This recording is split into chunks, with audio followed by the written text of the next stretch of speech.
Hi everyone, hi friends, welcome to Coffee Break with Dr. Michele Alignay.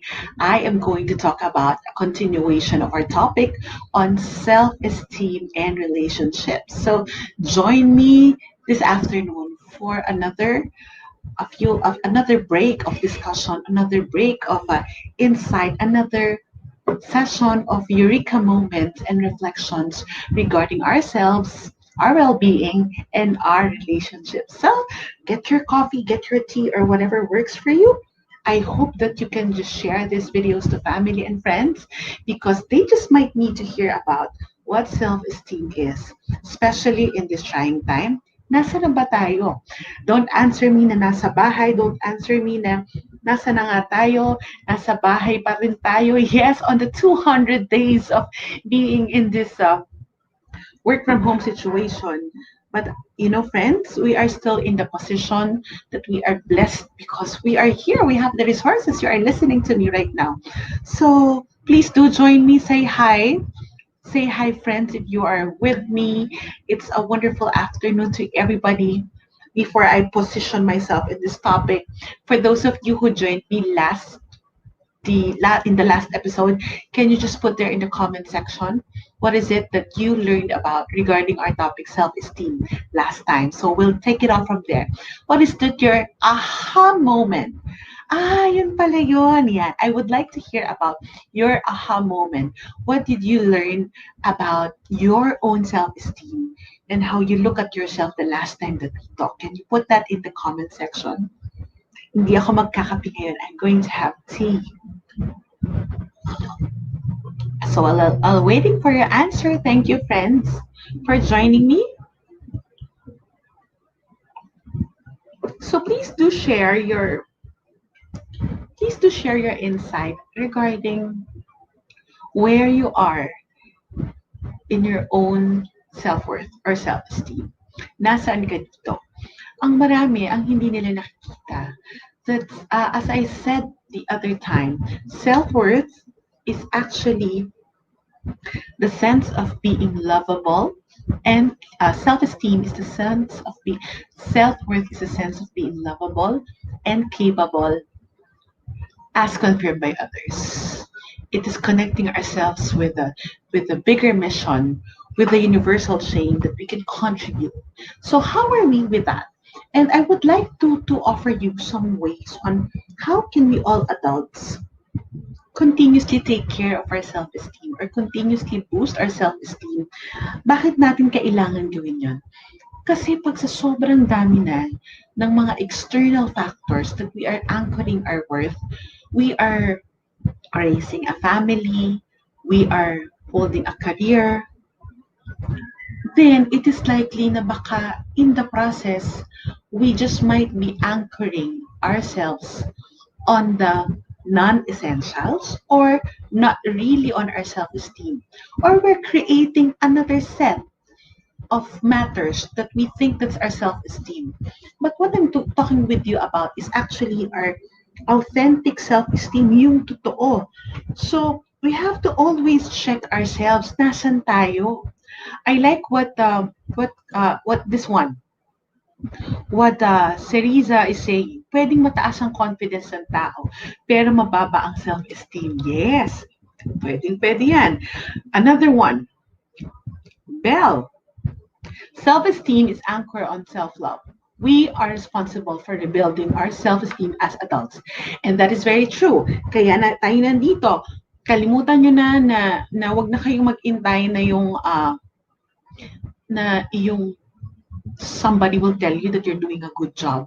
Unahan mo na pag sa tingin mo we cannot forever wait for external validation. We cannot forever wait for internal validation. In external affirmation. Look at this. We are no longer teenagers. Most of you that I'm talking with, I know you're adults. Pwede bang pakilagay dyan sa comment section, friends? Where are you? Are you in the 20s? Are you in the 30s? Are you in the 40s? No judgment here. But I just would like to situate where you are. So put there in your comment section para makita ko rin, meron akong insight with the platform, with like Facebook, kung sino yung kausap ko. Pero gusto ko rin makita yung age range nitong mga regular viewers natin dito sa Coffee Break. Bakit ko nasabi yun? Kasi hindi niya napansin yung mga teenagers pag walang nag-like sa kanilang pinag-isipan na half day na Instagram post. Binubura nila. Ayan, nakikita ko na. Hi, Arlan of Zensan. Hi, Ate Ami. Hi, Belle. Ayan, ang bibilis. Joy, I would like to show this.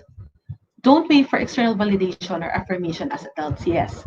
Late 20s, late 40s. Joy, Shane. Yeah, thank you. Belated happy birthday, Anna. Okay, continuing. What I would like to share with you is that, oh, may early 60s pa ako dito.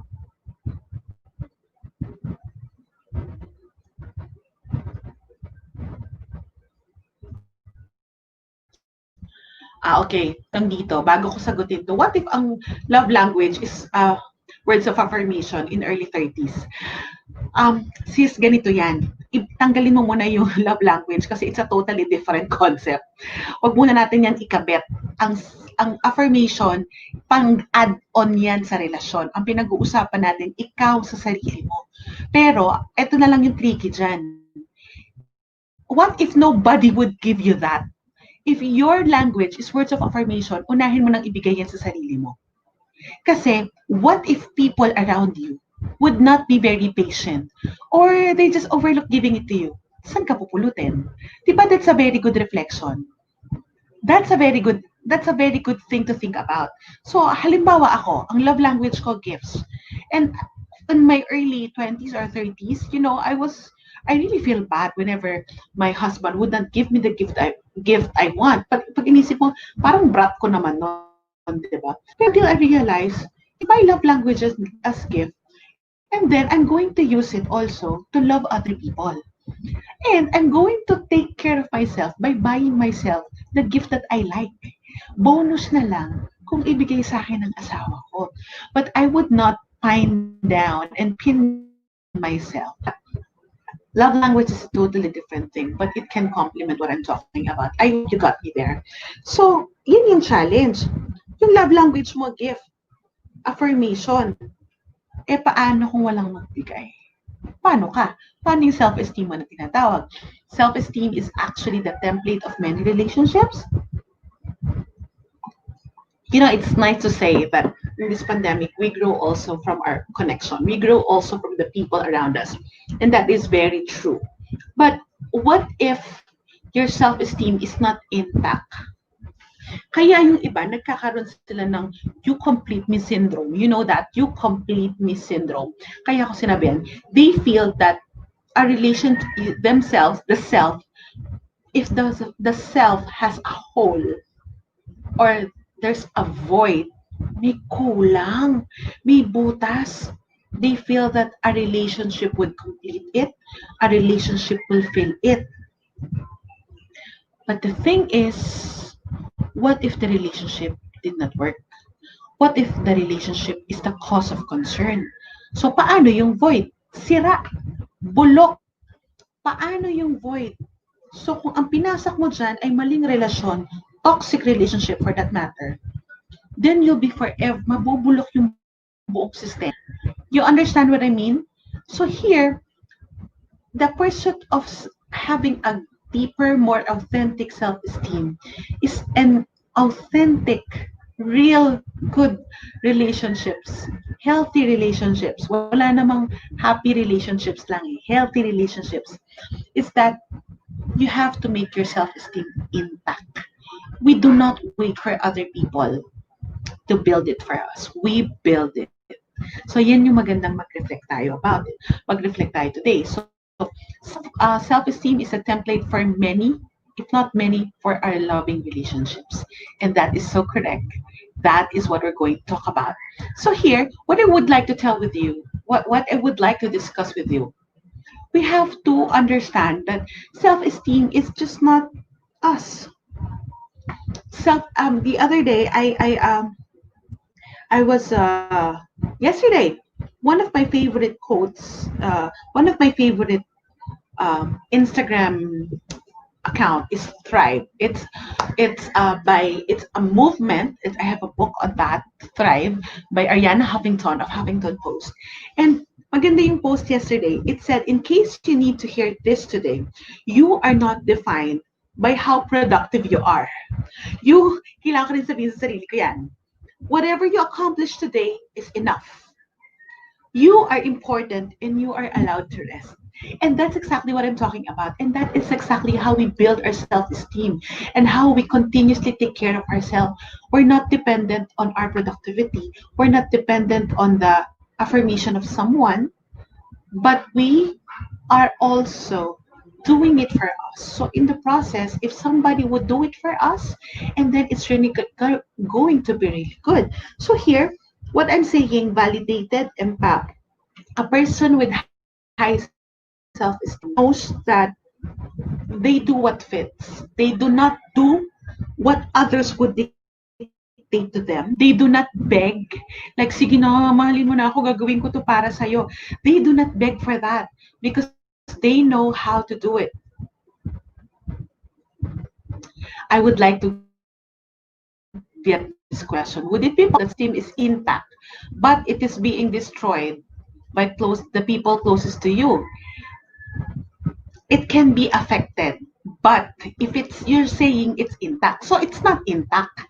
Ibig sabihin lang, you have high self-esteem. Pwedeng bumaba. Yes, kung nagkaroon ka ng, na-deviate yung way mo of taking care of yourself. Kaya ako nga sinasabi that it's important for us adults to really take care and to really, what do you call that? To really continuously boost and build and enhance our self-esteem, because the many things that's happening to our adult life, and there will be toxic people around us, it's being destroyed. People might not have, their intention is not meant, it's not about destroying it, but maybe their toxicity, it's getting into you. Nakakahawa. Bakit? Sabihin natin, you remember that verse in the Bible that sabi ni Jesus that you cannot put new wine in old wineskin. And if you look at that, if you are in a toxic environment and you have this new mindset, it's hard to put yourselves there. You are a new wine already and luma. So ano mangyayari sa'yo? Maa-absorb mo pa rin kung ano yung nandyan, unless that you're very powerful, that you magnify everything to everything. Maganda yung tanong nyo, but that's not our topic. How do you define toxic people? You look into some articles about toxic people, but for me, toxic people, they really suck out the goodness in you. They really, what do you call that? They're called emotional vampires. It's hard to define the toxic people here because toxic people, that's another topic altogether. We're talking about yourself first, okay? Okay. I have to focus. I'm sorry. What can we do as adults? One is that you do what fits. You do what fits in contrast to doing for the sake of. A toxic person in a toxic relationship would always ask somebody will always pull you down. What do you mean by that? Pipilitin kang maging hindi ikaw. And that is exactly, and if we have the tendency to continuously say yes to anything, to the point na tayo yung nasasaktan, kung we have the tendency to please everybody, we have a tendency to be guilty if we don't please everyone. If we have a tendency to do anything for the sake of love, yung ikaw yung na-emotional blackmail, and that are the signs that it might be, your self-esteem might be problematic. But you look at it, you do what fits. Ito lang yung kaya kong ibigay, hindi lahat. And then that's okay. If you are in a healthy relationships and you know your self-esteem, that will be acceptable. Pero kung hindi acceptable, then that's another story. Another one, a toxic relationship, toxic people, magandang definition to. Kaya ko na to. Will make you feel guilty if you do not do as they wish. But if you have a high self-esteem, you know how to respect differences.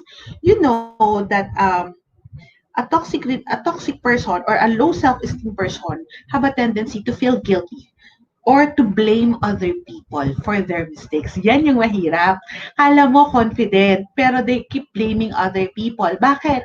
Butas yung self-esteem. They cannot own up to their mistakes. They cannot be adults. They cannot take responsibility for their words and actions. But a person with high self-esteem, they can respect differences. Alam niya iba ka, iba ako. Alam niyang may mali ka, pero may mali rin ako. Alam niya na, I'm sorry, I need to work on this. Alam niya na, we can work on solutions rather than keep blaming each other. So, again, with all these things that I'm saying, are you reflecting? Um, a low self-esteem person tends to deny reality. Parang ayaw nilang harapin yung problema. I love that. Lagi na lang sila nasasabi, ayoko niyan, good vibes lang. Good vibes lang, or yun sinasabi ko madalas na toxic positivity. But a person with a good self-esteem is very realistic. Naintindihan ko, hey, may problema tayo, harapin natin. Kasi alam nyo, we're not, the thing is, this pandemic has taught us we're stripped of so much. We're stripped of from so many things. Kaya kung false self-esteem yung kinakapitan natin, the tendency is that, our tendency is we are stuck there. We're stuck with our tendency that ito yung ito yung kinakapitan kong self-esteem. Maybe yung titulo nyo. Maybe as I said, diba? Maybe it's your bags. Maybe it's your brand. Maybe everything that you have. But maybe not your real self. So you accept the context. Kung nahihirapan ka. And you're not denying that. Kung yung iba they're so cautious about their status, what if kung ano yung sabihin ng iba? What if nakakahiya? Ayan. You don't deny reality. A person with high self-esteem works on accepting your reality. You don't need to post everything in your social media accounts, but what you need to do is that you accept the context of your situation, and you are not afraid to be judged by people.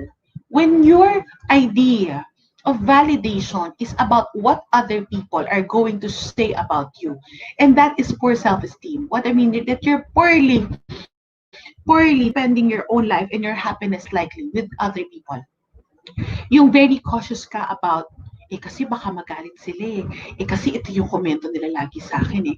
And I believe we are worth more than that. So, a person with low self-esteem can be very rigid and judgmental compared to us that as adults, we validate ourselves, we validate the situation, we validate our emotions.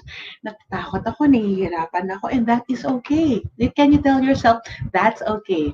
Another one, if you are also empowering yourself, you're not getting stuck.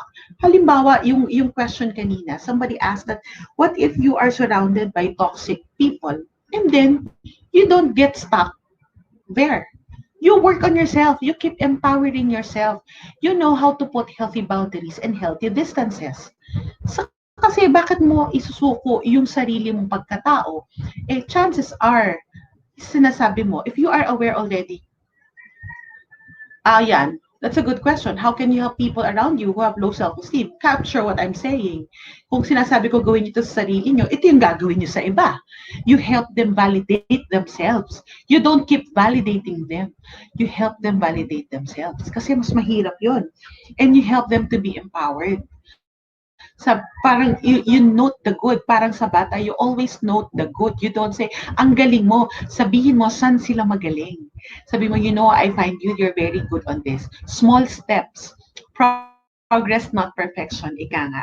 So here, another one. You're aware of choices and your responsibilities. A person with low self-esteem is someone who's very stuck already in the shoulds. Kasi dapat ganito eh. Yung role sa family namin, ganito eh. Kasi ganito yung sabi sa akin dati. Dati pa nga yun. So ngayon, let's evolve.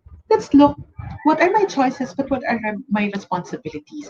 So we work on being a person with high self-esteem by always checking on, in this context that I have, in this circumstance, in this challenge, what are my choices and what are my responsibilities? What is it that I cannot do and beyond me? What is it in my control? And how can I move on from here? So we are aware of that. Remember, as I told you before, a person with good self-esteem or self-worth is very aware about the things around him, but is very in tune with his emotion, and he can integrate both. But a person with poor self-esteem, hindi niya makita kung ano ang kaibahan ng kanyang perception at ang kanyang emosyon. So you have to continuously work and always checking what's your perception that is affecting your emotion and actually also affecting the direction of the life that you have. So you have to be aware of your choices and your responsibilities. That is very critical. So another one. Oh, many people would say, wala na akong choice. Alam nyo, lagi ko naririnig yan. Yun lang naman tali, as if naman may choice. Meron naman tayong choice. Sometimes the choice is the way we look at things. Sometimes we can choose to focus on the good. The focus is not on the circumstance, but the focus is how we can apply it to our context. Oo, naiintindihan ko. Minsan wala naman talaga tayong choice kasi the situation is just presented to us. Like here, being in our 200 day and the longest lockdown in the world. But it's our perspective. Life is not what it is. Life is not the way it should be. It's the way it is. The way with it, the way we deal with it makes a difference. Can you say that with me? As is, where is. And that's the choice of looking at, so ang dineliver sa akin ito, how can I make the most out of my circumstances?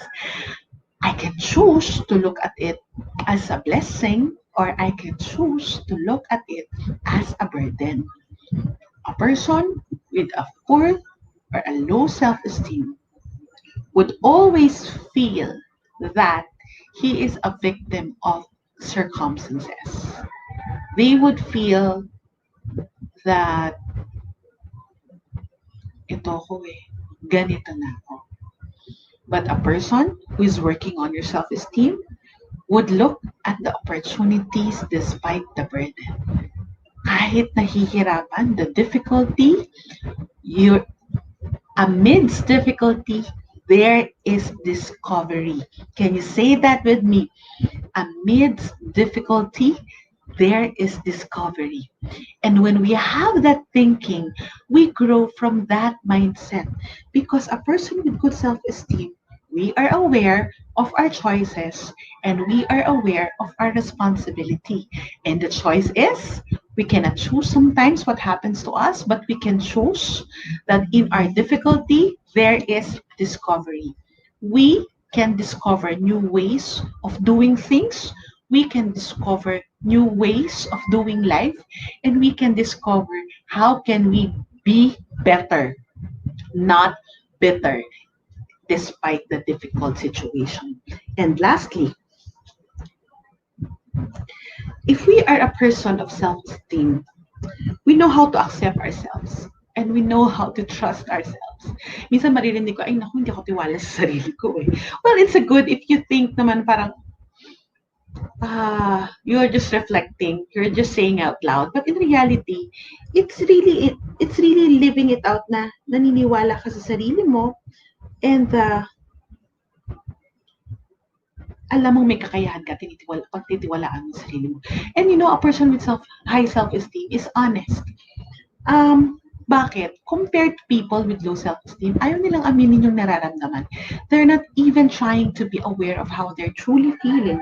And that makes a big difference. So, if you are a person who's working on your self-esteem, you don't get stuck on the familiar. What I mean by that, hindi ka lang nakakahon.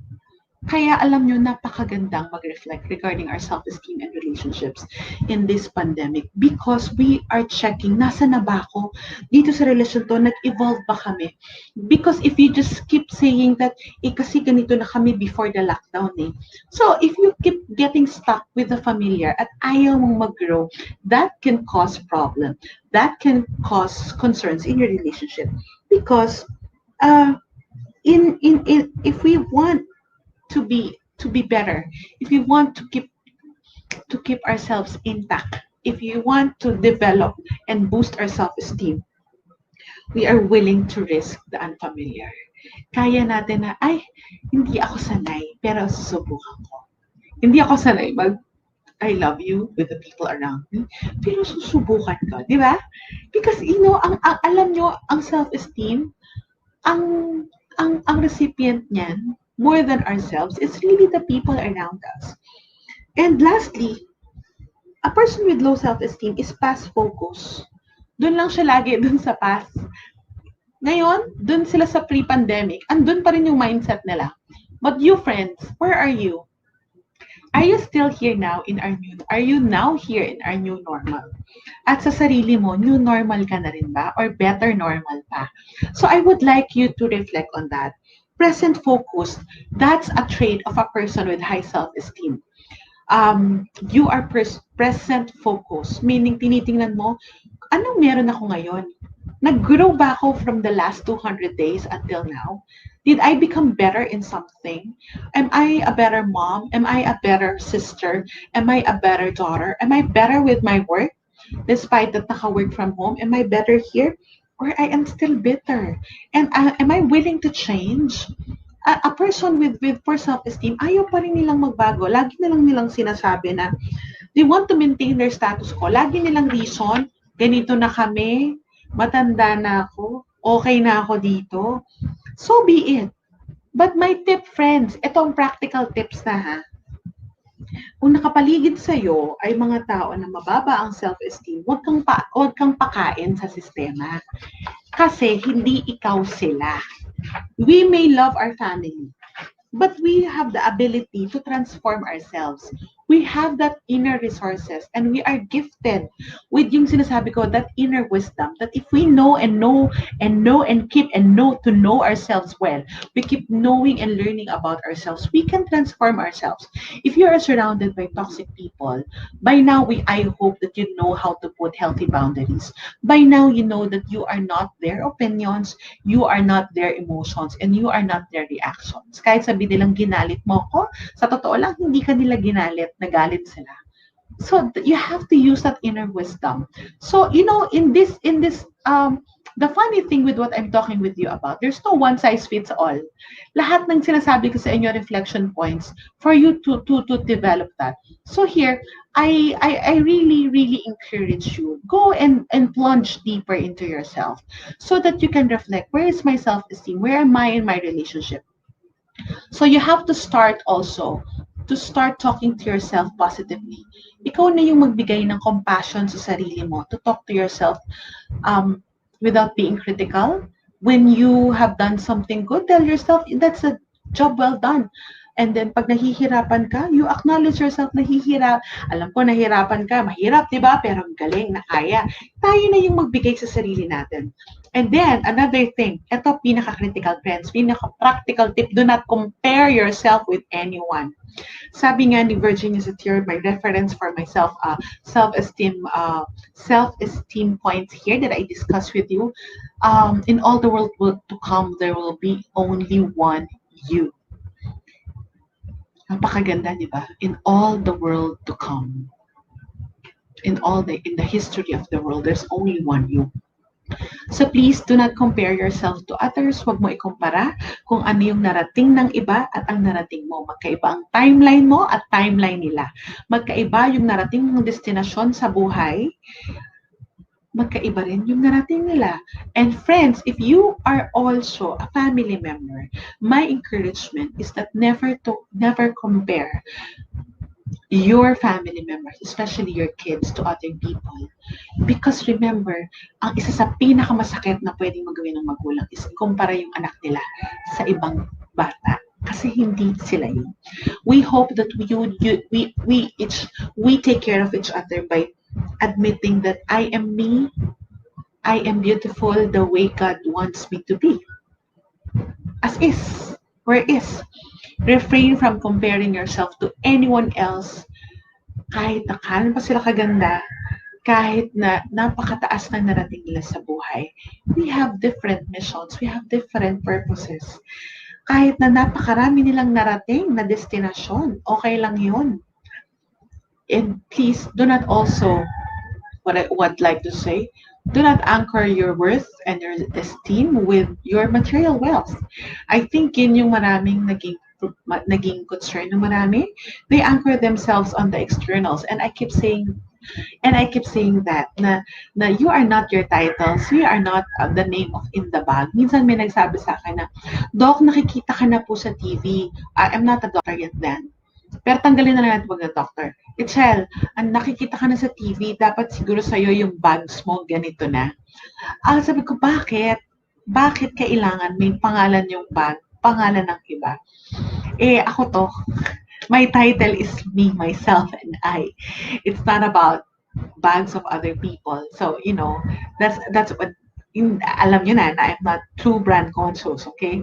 So, that's what I do. I would like you to reflect upon na kahit na gaano pa kamahal yan, hindi naman yan madadala sa libingan.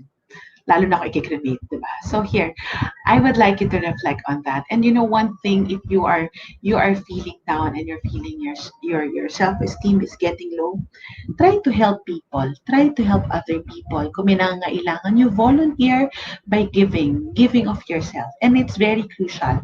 Friends, alam nyo, napapagod din ako minsan to do this coffee break. But you know what I do? This is really a way for me to give you something. At binibigyan ko rin yung sarili ko ng oportunidad to share, to serve. And this is actually my volunteering because my way of helping other people. Maybe I don't have much financial capacity to donate so and so money, but maybe I have the intellectual capacity to share. See, wala naman akong sponsor. Hindi naman ako bayad dito, but I'm doing it because it's my way to share. And this is just your way of paying me. Share yourself also to others. If coffee break is blessing you, bless other people. Bless the people around you. Huwag niyo sarilinin yung mga nararamdaman nyo, yung mga learnings nyo. Bless nyo rin sila by being a listening ear, by being, somebody's shoulder to cry on. So there. And also, how do you continuously build your self-esteem? Continuously nurture yourself. It's not about vanity, but it's about taking care of yourself. Huwag niyong hayaan na lugihin niyo yung sarili niyo. Huwag niyong lugihin yung sarili niyo. Anong ibig ko sabihin? Pinag-shopping niyo na, in-add to cart niyo na yung buong bahay niyo, lahat ng parts ng bahay meron. Tapos ikaw, kahit yung isang pirasong lip balm na kailangan mo, hindi mo binili. So, fill yourself with something good that will make you feel good. So, you have to take care of yourself. As I always say, self-care. Go and exercise. Go and look for something to uplift your mood. And then participate in some activities, maybe online or maybe with friends, and connect with the right people. Yesterday, magpapasalamat ako ha. Kasi, with everything that's happening, yesterday my husband and I went out for a date. Okay.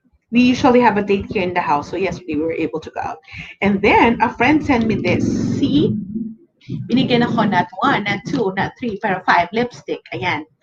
At ang kanyang message sa akin, ayan ang aking mga lipstick. Thank you, Ara Fernando. So, ang kanyang message sa akin, hindi pa tapos yung pandemya. So, huwag mong tipirin yung lipstick. Pero totoo yan. Inaalagaan ko yung sarili ko because like this morning, I have a session, I have a webinar, and this afternoon, we have another webinar also. Here, I am here with you. I'm not comparing myself to you. But what I am saying here is that if you know how to boost our self-esteem through the things that we can do, that we enjoy, by meeting our purpose are different from each other. Let's not compare. But you can fulfill the purpose where you are. You can fulfill your purpose where you are. Your self-esteem is built because that's your offering to God. We build our self-esteem because we owe it to God who loved us and who made us. We are God's beloved to begin with. So, alagaan natin yung sarili natin kung paano niya tayo binuo at hinubog. Ginawa niya tayo, masaktan man tayo, pero hindi naman tayo, sugatan man tayo, nasaktan man tayo, pero hindi niya tayo ginawa para yurakan ng iba. So, ikaw mismo, ibangon mo yung sarili mo. Another thing, ginawa niya tayo so that we can have more to give. Yun yung main mission doon, friends. We need to build our self-esteem so we can have more to give others. Isn't that? And I thank you, friends, because you're giving me, you watching, you are giving me an opportunity to serve you, to fulfill a mission. So I hope that through my way of helping you will be the one to do your mission where you are.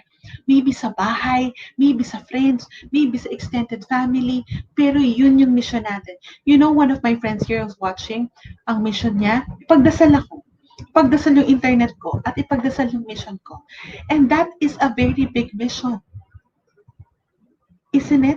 So, friends, huwag kayong maghanap ng mission na meron kayong mikropono or meron kayong Facebook Live. You have to check with your God and you have to check with yourself. Lord, sa talento kong binigay mo, pag binuo ko yung self-esteem ko, sa pagkakabuo mo sa akin, sa pag-alaga ko sa sarili ko at sa relasyon ko, paano ko ibabahagi yung overflowing love and grace that you give me? If our self-esteem is intact and we continue to take care of our self-esteem, it will be aligned to the love that the Lord has given us. That's exactly what is it. So we can do our mission. We can have better relationship. Kahit na sa gitna ng gulo, sa gitna ng hirap, sa gitna ng pandemya, friends, we can always be a light to other people. I like what you're saying, Sarah. We are precious in the eyes of God. We should live our life according to how He sees us. Yes. Yes, we build our self-esteem because we owe it to our God and our Savior. I would like to capture what Arlan said. Yes, I just shared my learnings yesterday. He'll say, so blessed sa sharing mo, Doc. Thank you, Arlan. And regards to everybody in Gensan. Friends, we have so much to share. Alam nyo kayo nakikinig dito, kaya kayo nakikinig dito. Kasi same mindset na tayo. So I hope everyone keep learning, keep growing. And I hope that everyone, we can share the love that we have for ourselves to other people. Keep taking care of yourself because we have more missions. Kaya ko to ginagawa. Mission ko to. Pero alam ko, tinutulungan ko kayo kasi may mission kayo. And we pass the goodness. We pass the grace. We pass how we build ourselves. Thank you, friends, for supporting. We're really thankful for sharing your time and expertise. Truly, you are a blessing. And you are blessings too, friends. And I hope that that makes our self-esteem session very special. Diba? Self-esteem, is it about us? Yes, it's about us. But about us for a bigger purpose. As one of the quotes that Brother Bo Sanchez said, because we are called to live a life far bigger than what we can imagine. We'd say this, we are called to a life far bigger than our self-esteem. Because when our self-esteem is intact and built and created, we have more to give. We can do our mission well. We can live a life of significance to the people around us. That's it for Coffee Break. Sabi nila, it's coffee, International Coffee Day. So let's celebrate over coffee, over self-esteem, and over the significance that we are called to live a life far bigger than our own interests.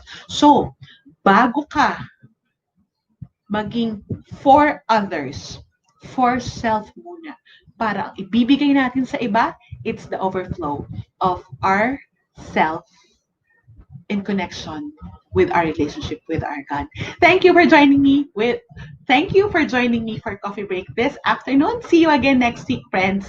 Thank you and thank you. And I hope you put there in the comment section your insights and your learnings about this episode. Don't forget to share this to family and friends who just might need it. Thank you. Join me again next week. This is Dr. Michele Alignay for Coffee Break.